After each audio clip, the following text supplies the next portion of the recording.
పండుకుందే పాప? పనుకోయింది, ఇప్పుడు పనుకోనే. ఈరోజు నేను టిఫిన్ చేయలేదు. నా కోడలు పిలుస్తుంది, ఆ ఇంటికి రా అత్తమ్మ తిందాం టిఫిన్ అంటే ఆడికి పోతున్నాను. పాప పడుకుంది, ఆ ఇంట్లోనే ఉంది. అందరికీ నమస్తేనండి.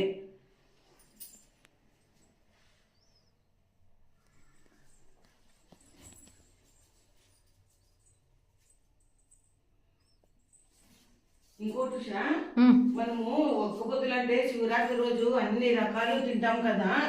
ముస్లింస్ ఎట్లుంటారు ఏమో, చాలా గొప్పది వాళ్ళది. 10 నిమిషాలు మంచినీళ్ళు తాక్కుందేమో. శివరాత్రి అయితే బ్యాడ్లు, అరటి పండ్లు, పండ్లు అన్ని తిన్నా కూడా ఆకులు అంటాము.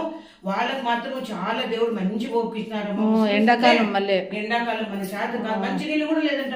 ప్రొద్దున తాగే నీళ్లు సాయంకాలం 6 గంటలంట. దేవుడు వాళ్ళకి ఎంత ఓపిక ఇచ్చినాడో, ఎంత మంచి అన్ని తిని కూడా ఆకలి ఆకలి అంటారు. నీళ్లు కూడా లేదంట. చూడే ముస్లింస్ ఎట్లుంటారో కూడా దేవుడు వాళ్ళకి ఎంత ఇది ఇచ్చినాడు చూడే. అవును, ఓకేనా. రంజాన్ నెల అంటారు పాపము. నెలంతా అది ఒక రోజు కాదు ఉషా, అదే అదే ఒక రోజు కూడా కాదు, నెలంతా ఉంటారంట. పొద్దున 5:30 అజా ఇచ్చినప్పుడు తినింది, సాయంకాలం వరకు ఏమీ తిన్నారంట. ఎట్లుంటారో ఏమో. ఒక్క శివరాత్రి సంవత్సరంలో ఒక్క రోజు ఉండలేము చూడు మనం. పళ్ళు తింటాం, పాలు తాగుతాము, కాదు వాళ్ళు ఎట్లుంటారో ఏమో తల్లి. ఎండాకాలం నీళ్ళు కానీ మాత్రం అమ్మమ్మ. ఓకేనా? ఓకే.